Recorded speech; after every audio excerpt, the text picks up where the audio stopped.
Hah? Tapi dia bisa kasih kon. Ya kita kan ya. Apa dia? Bang. Bisa lo. Kalau kinsak lagi ya. Hah? Ya lo kinsak dia. Siap bang. Siap izin.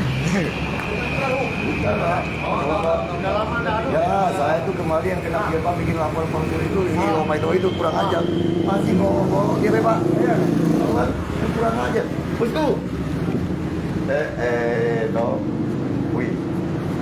Teman Daniel lu pakai? Masih kan nggak? Oh iya. Kan dia nentang-nentang kan Pak.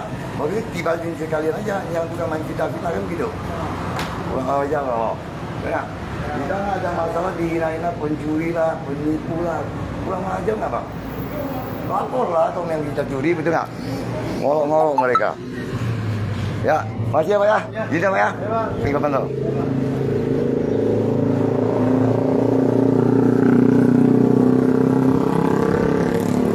Yang để kiểm soát đó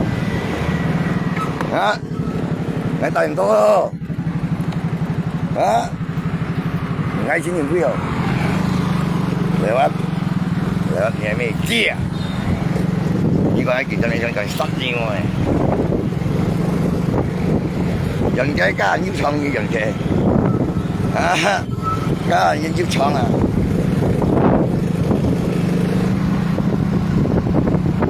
ini kan lah, kayak hangci ni yang berbiang sini. Kalian tahu ni?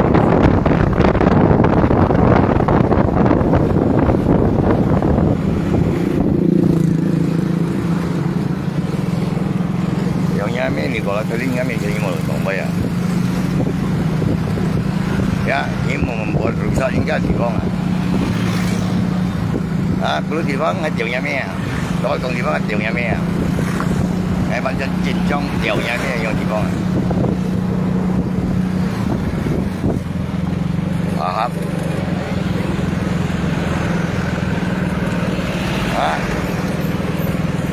memang apa yang you pergi kenal ngay mau kenal ya itu no yang si sửa yang dùng một ngay là chuyện như thằng nào đó dùng một con ngay đó thằng nào á kenapa ngay 7 phút phải ngay 7 phút phải punya micip payah. Hang Bang. Chứ con nào mà. Ngay bây giờ sách này, ngay cầm công xin lỗi à. Ngay đèo nhà mẹ.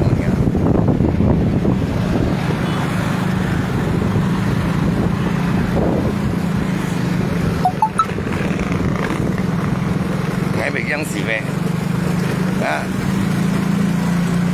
Ngay bị dân xì về.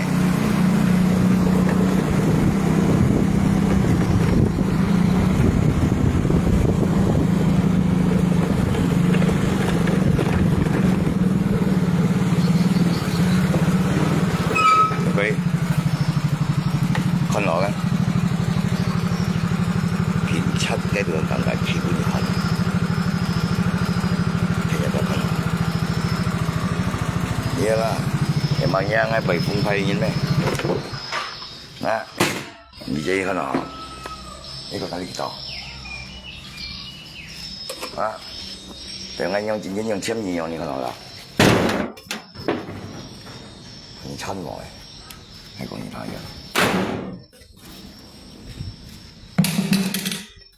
nha,你该搞一下，呀，那你都你想啥样呀？你看，con kau itu kan, ini kan lagi, ya. Kalau ngai ni do ni ada sana, ngai je yang saya ni lebih kalau, ya. Paham? Inilah ngai. Kurang ajar yang namanya hari main jadi ngerti nggak liang atau